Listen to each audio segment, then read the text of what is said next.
এ ধরনের নতুন আপডেট কন্ট্রোলারগুলো নষ্ট হয়ে গেলে প্রথমে আমরা মাপ দিব পজিটিভ থেকে মোটরের সার্ভিসিং 3টি সেন্টারে। তো দেখতে পাচ্ছেন মাপ দিচ্ছি, তো এখানে আসলে সমস্যা রয়েছে। আমরা এখন নেগেটিভ থেকে যদি মাপ দেই 3টি সেন্টারে আমরা মাপ দিব। তো দেখতে পাচ্ছেন নীল সবুজ হলুদ যে তার রয়েছে, এখানে মাপ দিলে আসলে এখানে ভালো দেখাচ্ছে। Automatic TV, subscribe now. ফিরে এসেছি আবার ইন্টুর পর। এখানে লক্ষ্য করলে দেখতে পারবেন এখান থেকে আমাদের পজিটিভে কিন্তু সমস্যা হয়ে গেছে, অর্থাৎ আমাদের এই কন্ট্রোলারের নীল টার্মিনালে সমস্যা হয়ে গেছে। সেটা মেরামত করার জন্য আমাদের কন্ট্রোলারটা আগে খুলে নিতে হবে। তো অবশ্যই আপনারা ধৈর্য সহকারে ভিডিওটা যদি দেখেন তাহলে যত রকমের আপডেট কন্ট্রোলার হোক না কেন, 2024 মডেল 2025 মডেল যে কোনো ধরনের কন্ট্রোলার হোক না কেন, আপনি এই অটোমেটিক টিভি ইউটিউব চ্যানেলের সাথে লেগে থাকলে অবশ্যই আপনি শিখতে পারবেন।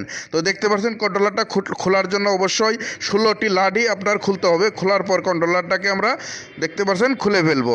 তো যখন কন্ট্রোলারটা খুলে ফেলবে তখন আপনাকে দেখতে অনেকটাই এমন দেখাবে, কারণ এটা তেলের ভিতরে ভিজানো থাকে, প্রতিটা পার্টস তেলের ভিতরে ভিজানো থাকে, যাতে পার্টসগুলো খুব সহজে নষ্ট না হয়, গরম না হয়, যার ফলে কন্ট্রোলারগুলো হিট হতে যেন না পারে, নষ্ট হতে যেন না পারে, সেই কারণে এভাবে দেওয়া রয়েছে। তো দেখতে পাচ্ছেন যে সাইডটা আমাদের আসলে নষ্ট হয়েছে, আমরা ঠিক সেম জায়গাতেই কাজটা করব। তো অবশ্যই কাজটা করার জন্য বেশ কিছু টিউটোরিয়াল রয়েছে, যেমন লাইনগুলা খুলে দেওয়া, লাটগুলা খুলে দেওয়া, এগুলা আগে সম্পূর্ণ করতে হবে। করার পর আপনার কাজটা শুরু করতে হবে। তো দেখতে পাচ্ছেন আমরা আসলে এখন মাদারবোর্ড যে সার্কিটটা রয়েছে, সার্কিটটা প্রথমে আমরা বক্স থেকে আনবক্স করে ফেললাম।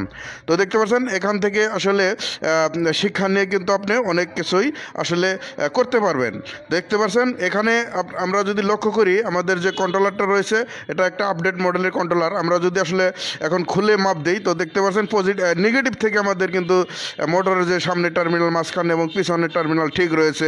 এখন পজিটিভ টার্মিনাল থেকে আমরা সামনে ড্রাইভার সেকশনের যে মাপ দেবো, মাঝখানে মাপ দেবো, পিছনের সাইডে মাপ দেবো, দেখতে পাচ্ছেন সমস্যাটা রয়েছে, অর্থাৎ পজিটিভ থেকে এই জায়গাটাতেই সমস্যা রয়েছে।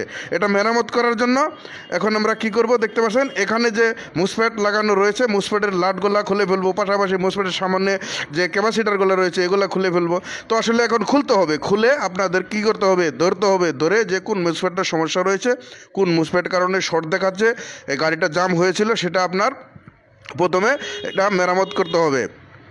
দেখতে পাচ্ছেন আসলে এটা কিন্তু একটা ইজি বাইকের কন্ট্রোলার। আবার অনেকে ভাবেন যে এটা কী ধরনের কন্ট্রোলার, আসলে এই ধরনের আপডেট কন্ট্রোলারগুলো এখন আমরা আপনাদেরকে দেখানোর চেষ্টা করব। তো দেখতে পাচ্ছেন এখানে আসলে মুসফেটগুলো খোলার জন্য অবশ্যই আপনাদের সোল্ডারিং আয়রন হিট করে আসলে গরম দিয়ে একটু ওজন বেশি লাগবে, অথবা আপনার ইলেকট্রিক পেস্টও ব্যবহার করতে পারেন। এদিকে অবশ্যই ছাকার ব্যবহার করেও কাজটা সম্পূর্ণ করতে পারবেন। তো দেখতে পাচ্ছেন আমরা আসলে এখন একে একে আমাদের যে স্প্রিং বানিয়েছি, যে যন্ত্রপাতিগুলো রয়েছে, এগুলার সহযোগিতা নিয়ে আমরা খুব সহজে মুসফেটগুলা উঠিয়ে ফেলবো। মুসফেটগুলা উঠিয়ে এভাবে আমরা পরিষ্কার করে ফেলবো। দেখতে পাচ্ছেন আমরা মুসফেটগুলা উঠিয়ে ফেলেছি, তো অনেক সুন্দরভাবে উঠিয়ে ফেলেছি। কোনো যেন কার্বন রেবনগুলা আসলে লাইনগুলা যেন ছিঁড়ে না যায় সেদিকে অবশ্যই দৃষ্টি আকর্ষণ করেই কাজগুলো আপনার করতে হবে। তারপর মুসফেটগুলো আসলে খুলেছি, এর ভিতরে কিন্তু প্রত্যেকটা মুসফেটই সমস্যা হয় নাই।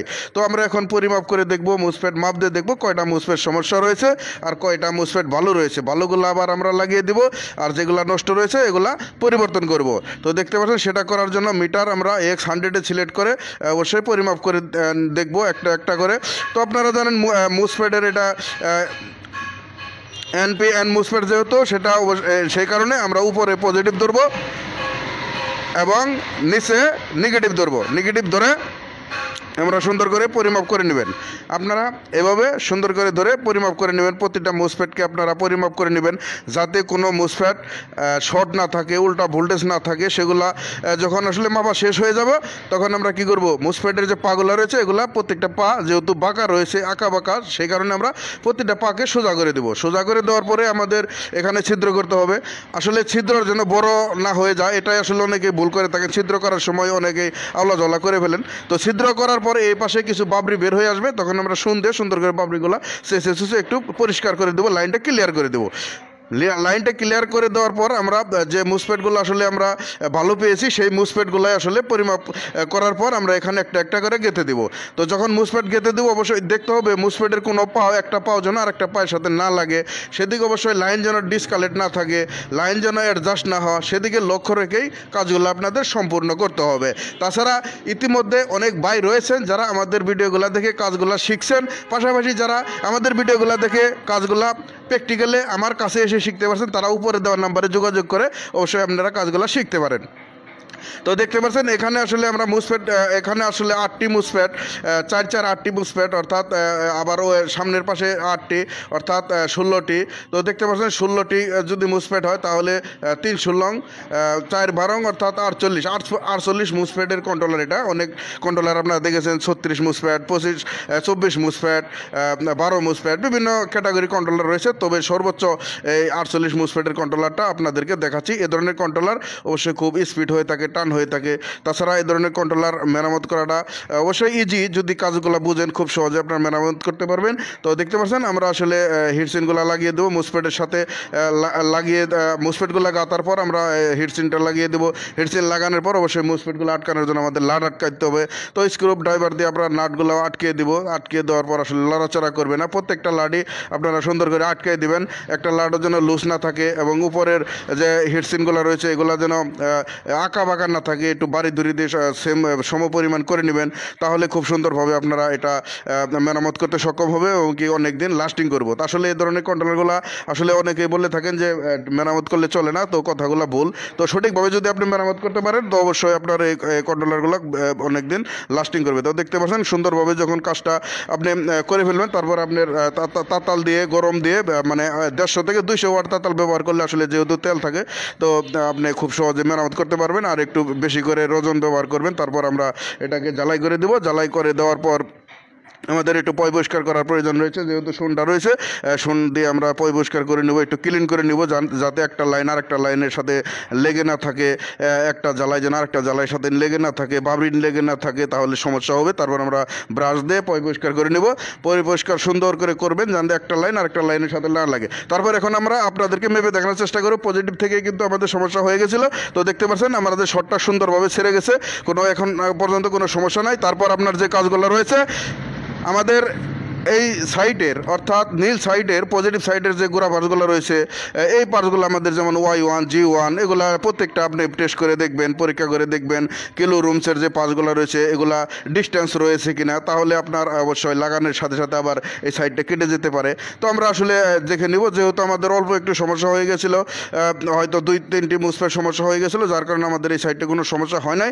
তারপর আমাদের যে ক্যাপাসিটারগুলো রয়েছে, যে ক্যাপাসিটারগুলো ছিল সেম মাপের এবং কি সেম ভোল্টেজের ক্যাপাসিটারগুলো আপনারা সঠিকভাবে লাগিয়ে দেবেন। লাগানোর পর আমাদের কিন্তু এইভাবে কাজটা আমাদের করতে হবে। করার পর অবশ্যই আপনারা সম্পূর্ণ ভিডিও দেখলে বোঝা যাবেন আসলে এটা আদৌ চলবে কিনা, এটা কাজটা হচ্ছে কিনা।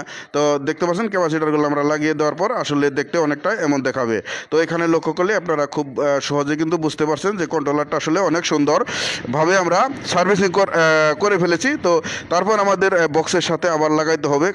এটা অবশ্যই আপনার আলাদা কোনো কন্ট্রোলার থেকে তার বের হয়ে যায় নাই, এটার ভিতরে সমস্ত টিউটোরিয়াল দেওয়া রয়েছে, সমস্ত ডিভাইস এখানে সেভ করা রয়েছে। তার মোটরের ড্রাইভিং যে লাইনগুলো রয়েছে, মোটরের নীল সবুজ হলুদ তার, এগুলো অবশ্যই এখান থেকে আপনার লাইন যাবে, তো নেগেটিভ পজিটিভ লাইন যাবে। তো সুন্দর করে আমরা আটকে দিলাম। তো তারপর আমরা বডি হয়েছে কিনা, এটাই কিন্তু অনেক ভাই ভুল করে থাকেন, বডি হয়েছে কিনা সেটাও কিন্তু আপনার খুব সহজে দেখতে হবে।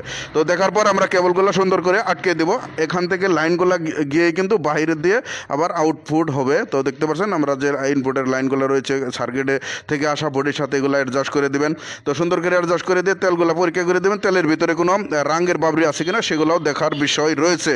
তাছাড়া কন্ট্রোলারটা অনেকটাই দেখতে এমন দেখাবে, তেলের ভিতরে যেহেতু আমাদের পাশপাতিগুলো ভিজে থাকবে সেহেতু আমাদের কন্ট্রোলারটা অবশ্যই ভালো লাস্টিং করবে আশা করা যায়। তো দেখতে পাচ্ছেন তারপর আমরা যখন সুন্দরভাবে এটা আবার বক্সের ভিতরে ঢুকিয়ে দেবো, ঢুকিয়ে দেওয়ার পর সাইড দিকে যে লাটগুলো রয়েছিল সেই লাটগুলো আমরা লাগিয়ে দেবো।